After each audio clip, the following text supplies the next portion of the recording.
séance de communication orale. Donc, la durée de la communication est de 7 minutes. Merci de respecter le temps. Et nous allons commencer par la première communication orale. Nous appelons Dr Safadi, qui va présenter les facteurs influençant le non-choix de la spécialité de pédiatrie au Maroc.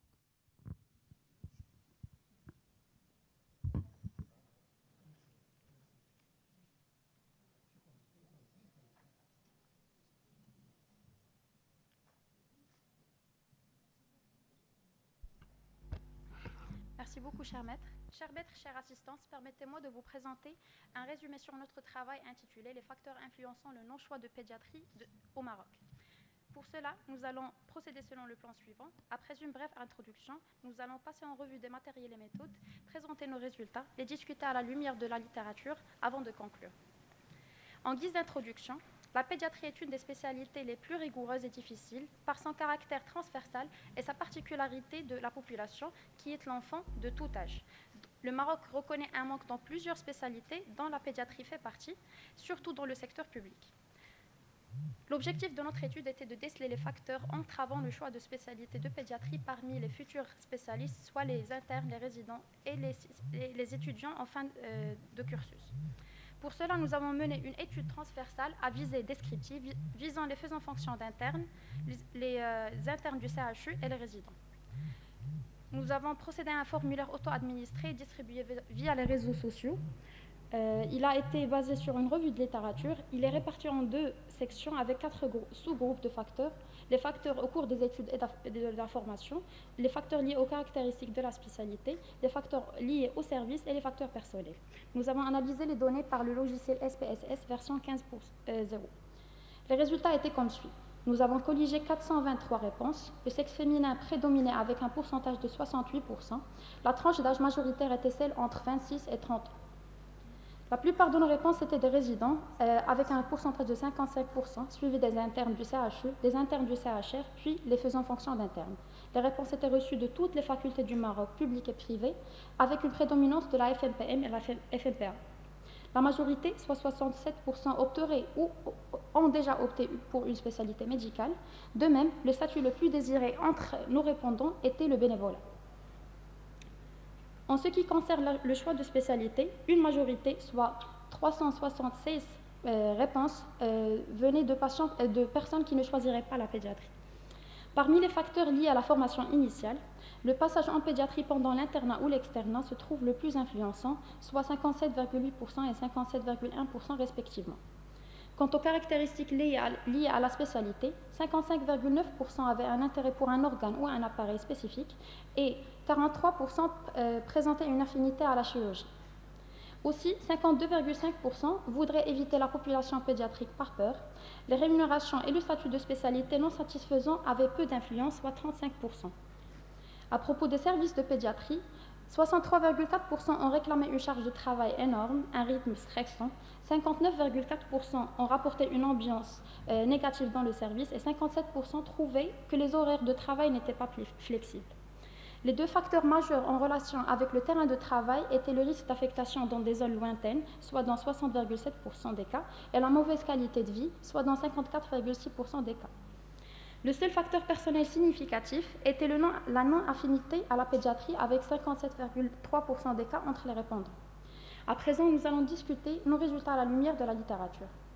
Le sexe féminin prédominait dans notre série avec un chiffre de 68%, un chiffre légèrement plus élevé que les séries de Hamoudhan et al. Et You et al. Contre une prédominance masculine dans la série de You et al. La plupart de nos répondants préféraient les spécialités médicales aux spécialités chirurgicales, ce qui concorde avec les données de la littérature. Nous avons remarqué une préférence du bénévolat au contrat avec 66,4%, à l'inverse de l'étude de Rachda et al., où le contractuel dépassait légèrement.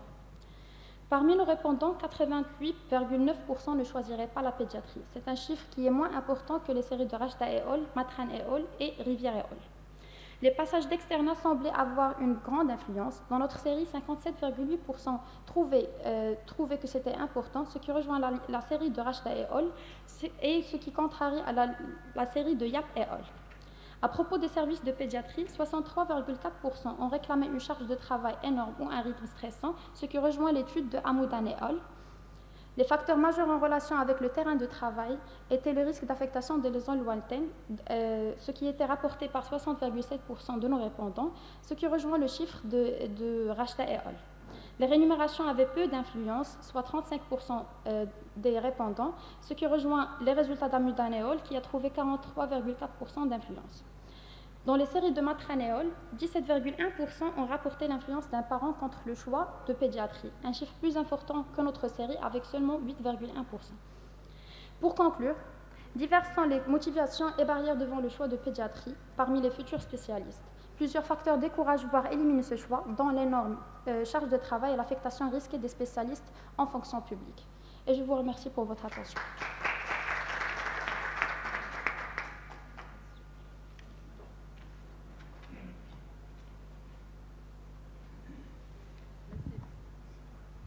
Donc, s'il vous plaît, pour respecter le temps, on va laisser les questions après chaque 3 communications. Et là, on demande à la deuxième personne, donc c'est Dr Belkadi du CHU de Rabat, de se présenter, vous présenter son travail sur la cartographie des sensibilisations allergiques respiratoires, focus sur les pneumoallergènes enfantins à propos de 445 cas.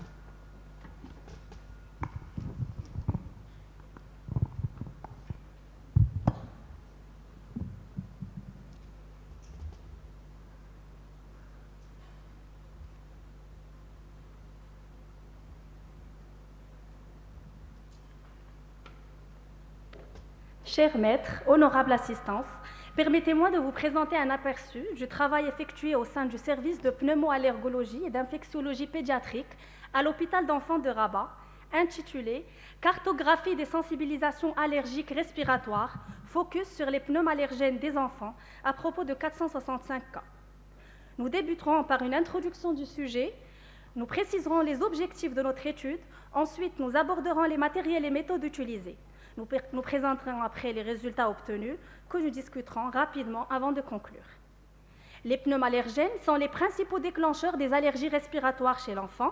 Dans le contexte marocain, il s'agit surtout d'acariens, de pollen, moisissures, poils d'animaux et blattes. Quant à la sensibilisation, c'est un processus immunologique dans lequel une personne développe une réaction immunitaire spécifique à un allergène. Chez l'enfant, les maladies allergiques les plus fréquentes sont l'asthme et la rhinite. Elles sont souvent associées à une sensibilisation aux pneumoallergènes, ce qui en fait un sujet très important. La sensibilisation aux pneumoallergènes est un facteur de risque important pour plusieurs pathologies, entraînant une altération significative de la qualité de vie.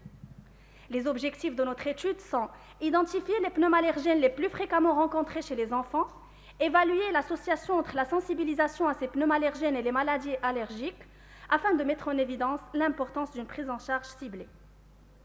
Notre travail est une analyse rétrospective de 465 cas sur 10 ans.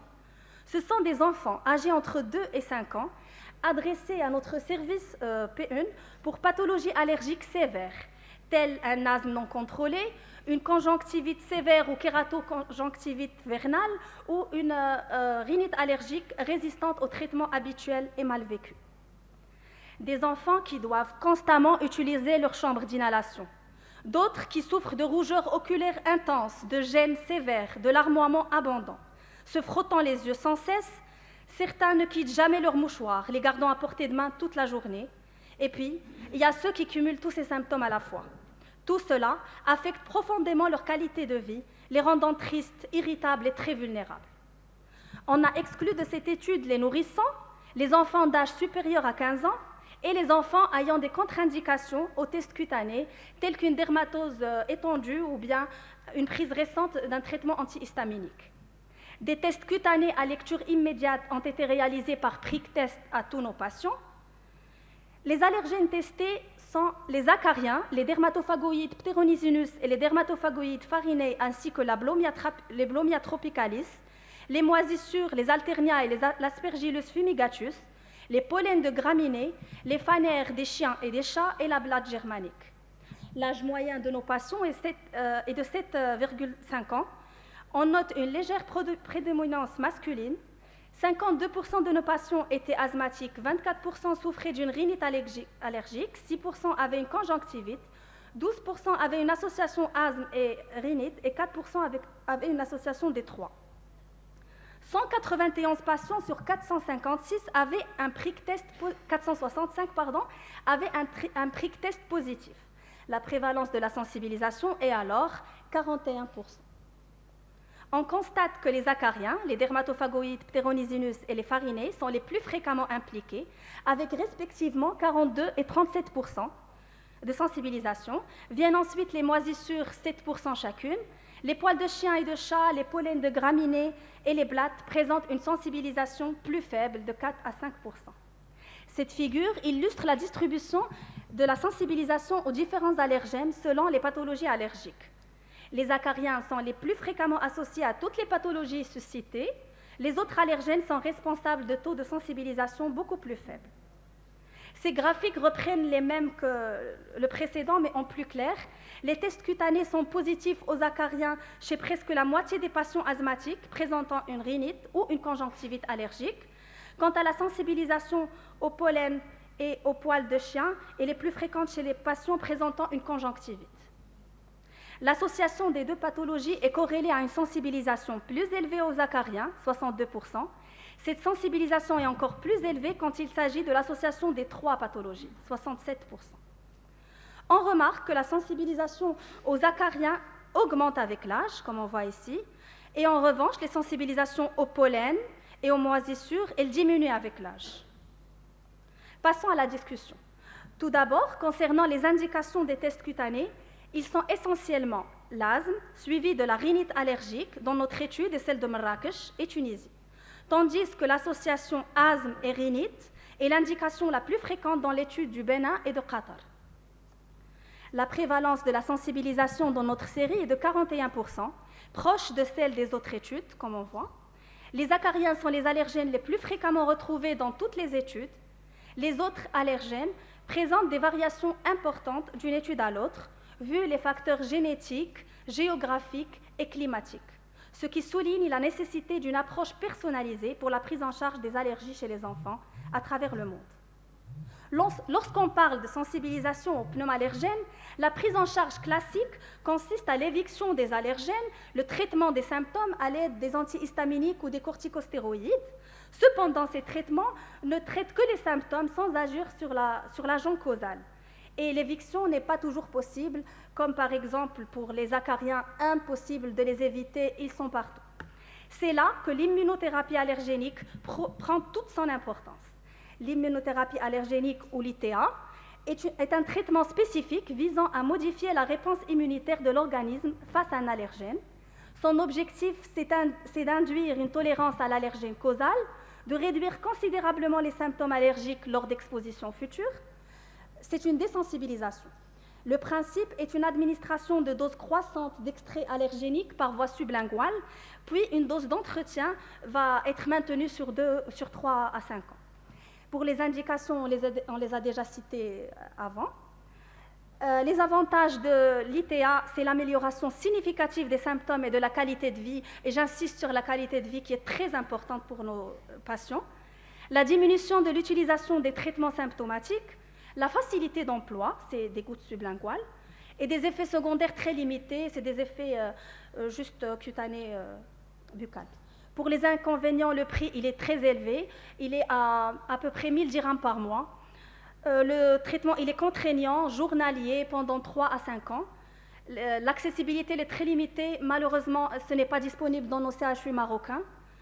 Et au Maroc, c'est disponible uniquement pour les acariens.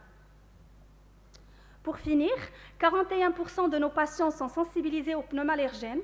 Le profil des sensibilisations aux pneumallergènes est dominé dans notre série par les acariens. Et on insiste encore sur l'immunothérapie allergénique, qui est une approche thérapeutique essentielle. Je vous remercie de votre attention.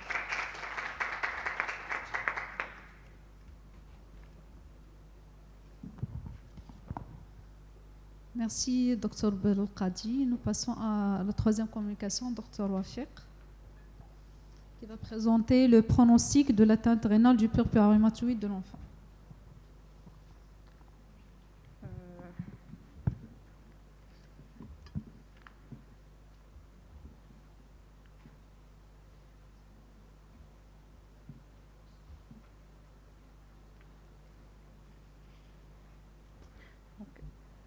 Chers maîtres, chers collègues, honorable assistance, permettez-moi de vous présenter notre travail intitulé « Le pronostic de l'atteinte rénale du purpura rhumatoïde de l'enfant », encadré par professeur Nasser, que je remercie en l'occasion.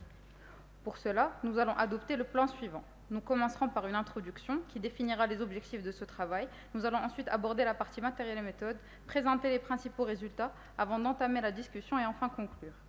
En guise d'introduction, le purpura rhumatoïde, récemment renommé vascularite IgA, est la vascularite systémique la plus fréquente chez l'enfant. L'évolution est souvent bénigne et favorable, représentée par l'atteinte digestive.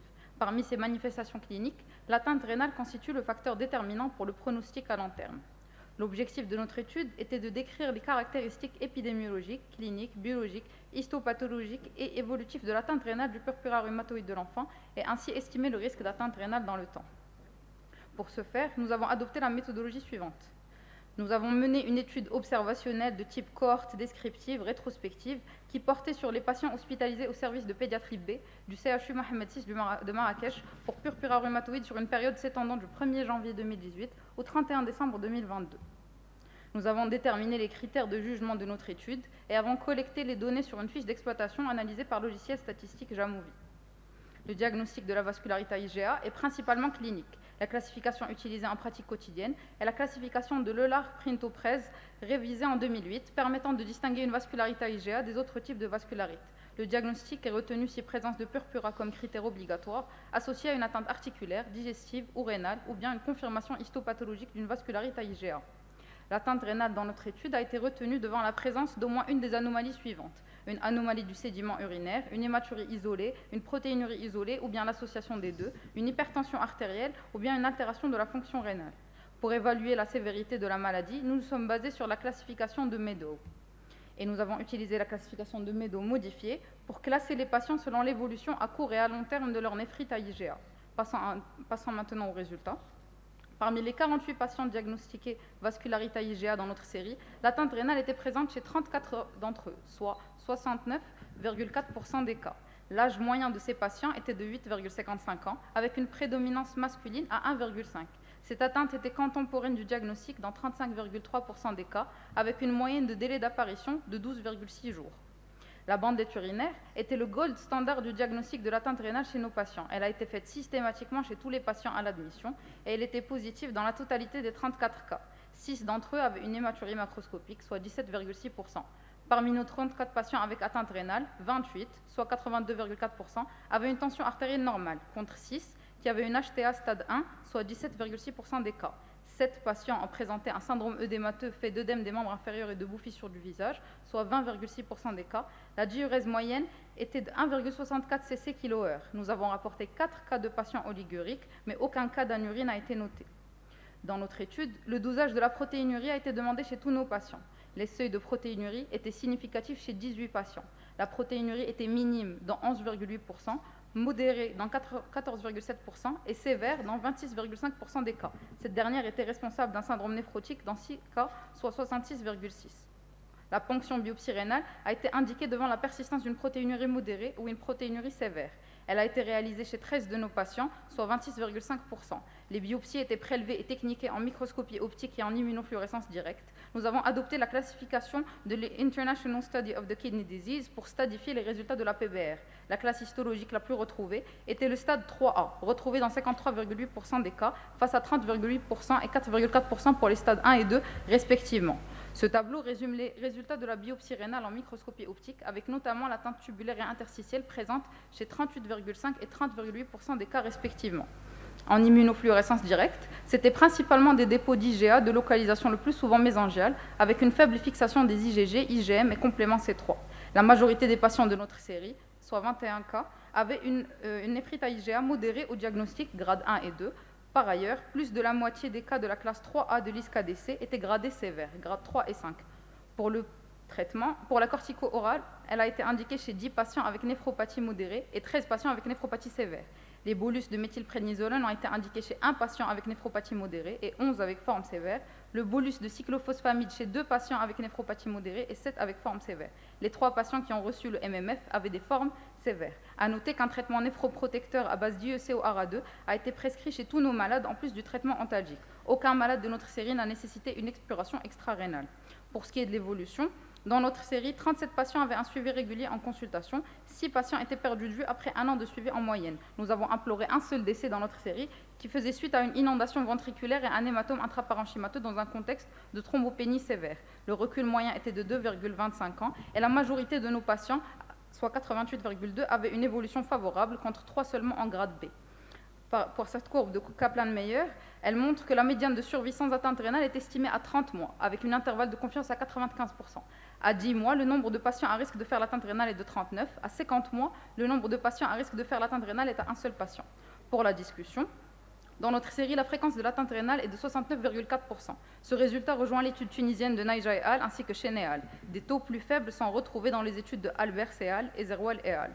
Pour nos patients avec néphrite IgA, l'âge moyen était de 8,55 ans, rejoignant la majorité des études, ainsi que la prédominance masculine, elle aussi retrouvée dans la majorité des études. Dans notre série, 35,3% des patients avaient une atteinte rénale concomitante au diagnostic. Dans les études, ce pourcentage est variable. Dans notre série, la manifestation la plus fréquente était l'association d'une hématurie et protéinurie, retrouvée chez 91,2% des cas, concordant avec l'étude d'Essaadi ainsi que Soyle et Mezeglou et al. 26,5% de nos patients avaient une protéinurie d'ordre néphrotique et 17,6% avaient un syndrome néphrotique, rejoignant les résultats de Joe et al. EtEssaadi. La classe histologique selon l'ISCADC la plus retrouvée dans notre série était la 3A, ce qui rejoint le résultat d'Anil et al. Ainsi qu'Aslan et al. Pour le volet thérapeutique, les traitements utilisés dans notre série en rejoint ce qui a été rapporté dans la littérature en ce qui concerne la prescription de corticothérapie orale et intraveineuse, les bolus de cyclophosphamide ainsi que le traitement néphroprotecteur. Pour ce qui est de l'évolution selon la classification de Meadow, la majorité de nos patients ont eu un grade A, ce qui concorde avec les données de la littérature. Pour conclure, l'évolution de la néphrite IgA est souvent bénigne, mais les rechutes et les aggravations sont possibles. Un dépistage actif tant en milieu hospitalier qu'à domicile est primordial pour assurer une détection précoce et une prise en charge optimale. À noter qu'il n'existe pas de consensus actuel sur la prise en charge, mais qu'il existe des recommandations. Je vous remercie pour votre attention.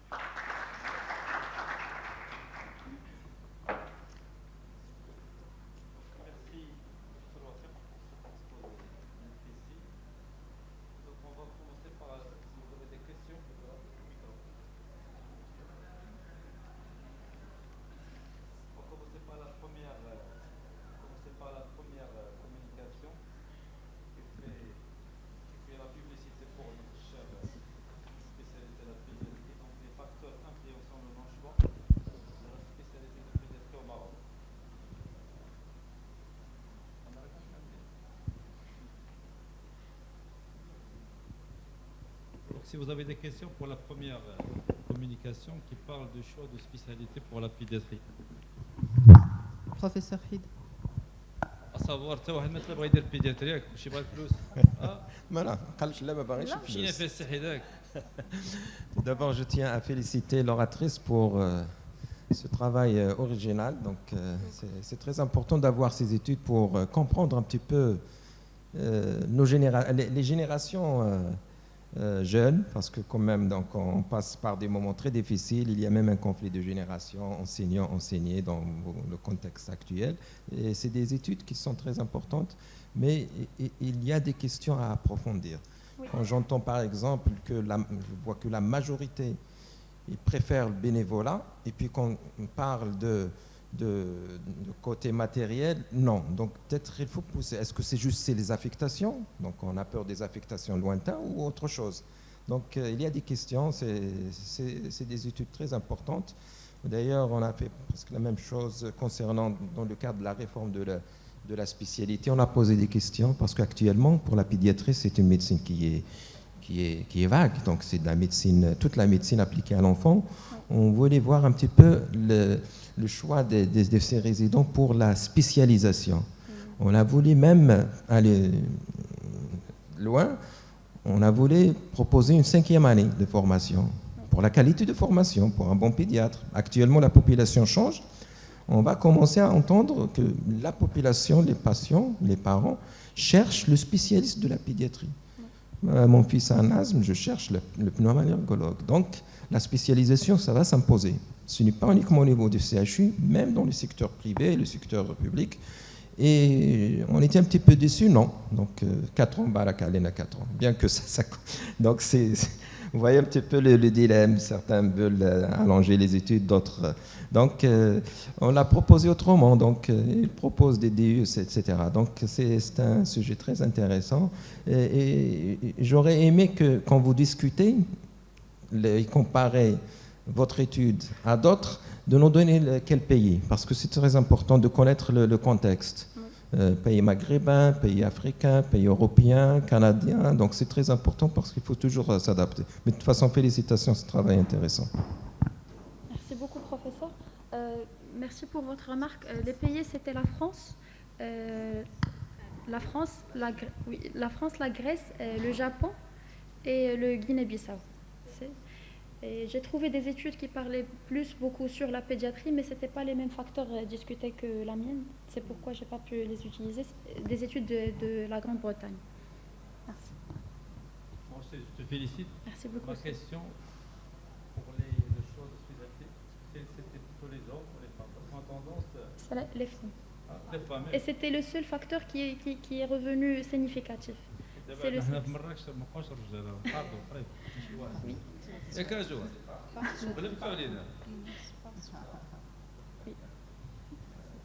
bravo, en tout cas, bravo. Vous avez d'autres questions?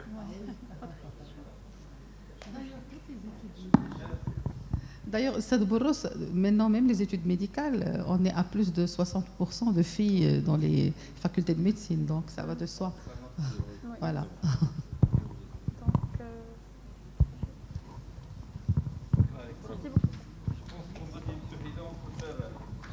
Dans d'autres villes marocaines. Bravo.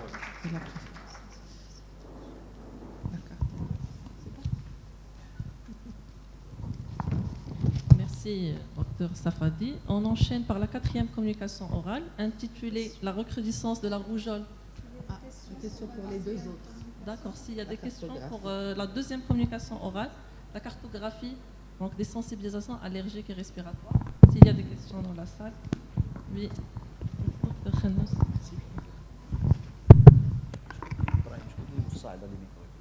Merci pour votre exposé. J'ai une petite question. Vous avez dit parmi les contre-indications les tests cutanés. Pourquoi ne pas faire les tests sanguins dans ce cas-là? Et la deuxième question, c'est pour l'immunothérapie. Donc, il n'y a pas uniquement pour le confort, je pense, et aussi ça change l'évolution naturelle de l'allergie. Ça évite l'évolution de la rhinite vers l'asthme et la polysensibilisation.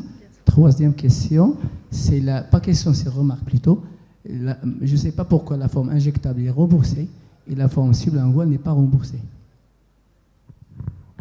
D'accord. Alors pour la première question, nous, on s'est concentré sur les prick tests. Les prick tests, ils ont une meilleure spécificité et sensibilité vers les 90%, alors que le dosage des IgE, le dosage sanguin, il a moins de sensibilité et de spécificité. Et nous, on a voulu se concentrer sur les prick tests. C'est surtout sur le prick test. Mais bien sûr, en cas de contre-indication des prick tests, on peut faire le dosage sanguin.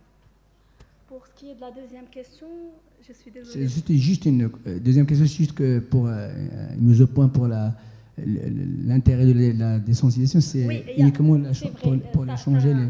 Ça coupe l'histoire naturelle. Il n'y a pas le développement de la rhinite après l'asthme ou bien la conjonctivite, effectivement.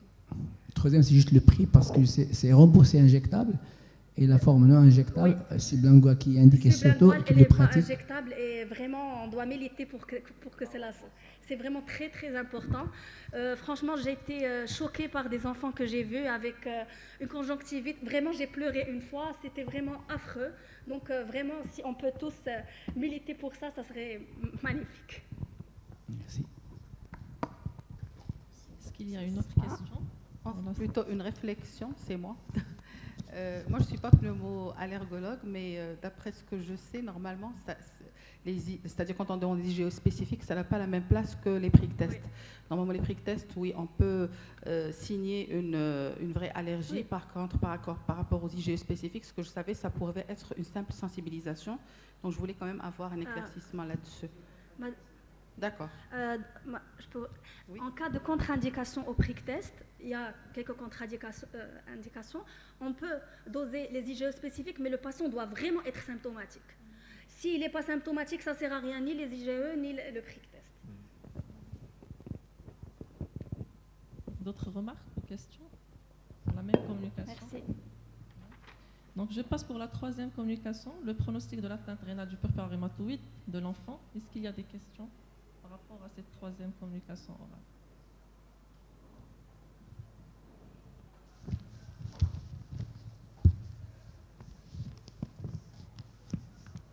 Moi, j'ai une question. Si on fait le premier bilan rénal et est négatif, quel est le rythme de contrôle? D'après ta communication, oui. Vous me faites peur parce que le risque il est toujours Non, là. en fait, au contraire, le message de ma communication, c'est que même si on avait 64% de malades qui avaient une atteinte rénale, il y a très peu d'entre eux qui ont fait une atteinte rénale sévère. Et même ceux qui ont fait l'atteinte rénale sévère, il y a eu une bonne évolution par la suite.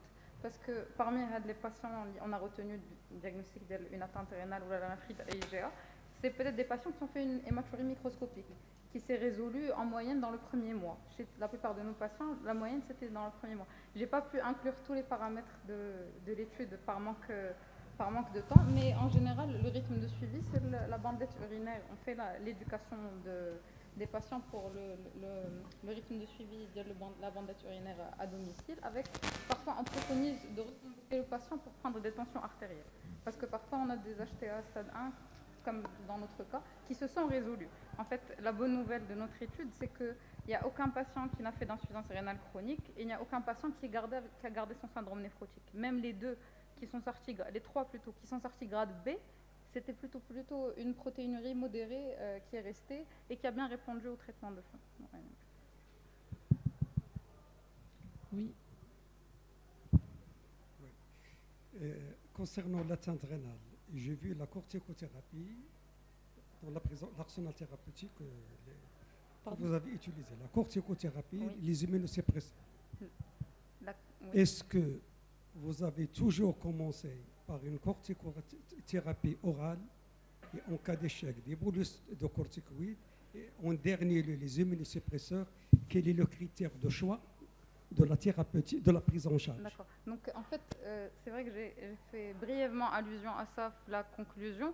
Il y a beaucoup de disparités dans les études. Il n'y a pas un protocole clair ou bien des recommandations. Les recommandations chères, c'est celles qu'on a utilisées dans notre étude. Mais par exemple, ce n'est pas tous nos patients qui ont pris de la corticothérapie orale. Mais en général, les patients, on est arrivé à faire un bolus de méthylprénisolone. Le critère de choix, c'est quoi? C'est selon l'évolution. C'est surtout la protéinurie. Mais parfois, on avait des syndromes œdémateux importants avec une protéinurie néphrotique. On donnait la chance à la cortico, mais au bout d'1 mois de cortico, on voit qu'il n'y a pas d'une amélioration de la protéinurie ni rien du tout. On tente avec les bolus de méthylprénisolone. Si dans ce cas-là, on est quand même face à un patient qui garde une protéinurie, même sous traitement néphroprotecteur IEC ou ARA2, et on garde une néphropathie, on fait la PBR. Oui, pardon. Oui, on fait la PBR, et dans ce cas-là, soit on est plus orienté vers une molécule plus qu'une autre, sinon on essaie au plus vite d'installer un traitement d'épargne cortisonique pour ne pas avoir à faire beaucoup de bolus. Vous commencez toujours par une corticothérapie, c'est ça? Si on a une protéinurie modérée persistante ou bien une protéinurie sévère, c'est surtout ça. Il y a un syndrome néphrotique? Un syndrome néphrotique, on va commencer la corticothérapie orale à 2 mg kg pendant 4 semaines, voir est-ce qu'on aura une réponse ou pas. Si on négative la protéinurie, ça veut dire qu'on est un syndrome néphrotique corticosensible et on continue. Sinon, auquel cas où on a une protéinurie qui persiste, si on est un cas où la protéinurie elle persiste, dans ce cas-là, il faut commencer à penser au traitement d'épargne cortisonique. On donne une dernière chance vu combien c'est coûteux et vu qu'on n'a pas toutes les molécules disponibles, on donne des chances au bolus de corticothérapie. Mais dans notre expérience, la plupart du temps, quand ça ne répond pas à la cortico, c'est des patients qui vont passer en bolus de cyclophosphamide. Non. C'est discutable quand même. Non. Selon les recommandations, en corticothérapie orale en première intention. On donne toujours une chance à la corticothérapie orale. Un syndrome néphrotique compliquant un purpura rhumatoïde, c'est par définition, c'est un syndrome néphrotique. Oui, c'est un patient qui va faire... Par des bolus de corticoïdes. Oui. Un gramme par 1,7 mètre. Oui, en fait, malheureusement, Makin, je suis professeur Nasser pour me défendre, mais il faut savoir que même si les recommandations lient... Professeur Stouilmi. Oui. Tu t'es bien défendu. pour la voix. Je m'excuse pour la voix. Oui. J'aurais bien aimé voir dans votre présentation les indications de la fonction biopsie rénale, parce que toutes les biopsies n'est pas toujours indiquées quand on a une atteinte rénale sous forme d'hématurie microscopique ou de protéinurie très légère. D'accord. Donc là, il fallait bien préciser les indications de la fonction biopsie rénale, clairement, ça, premièrement.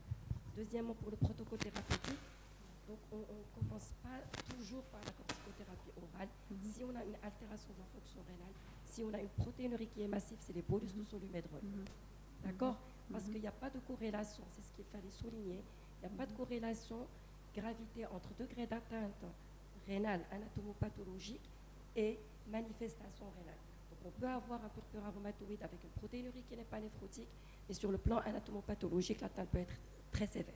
Donc, et c'est pour ça que dans les glomérulopathies en général, quand elles sont compliquées d'un syndrome néphrotique ou d'une insuffisance rénale, on commence par les bolus et pas par la corticothérapie orale.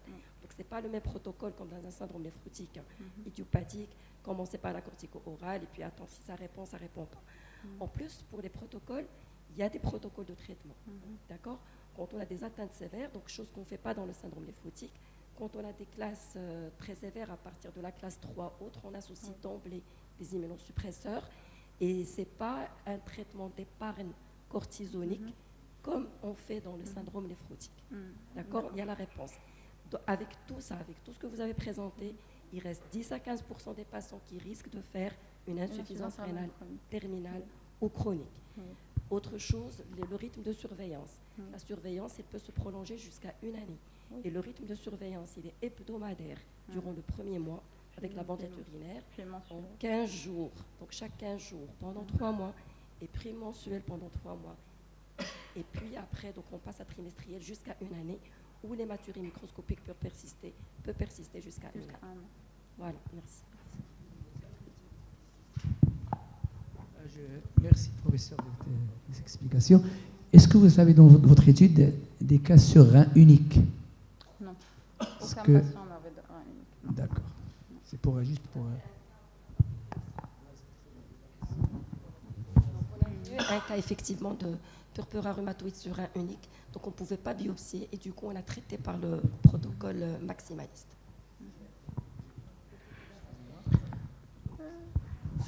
Malheureusement, j'avais vu un enfant qui avait un lupus sur un unique.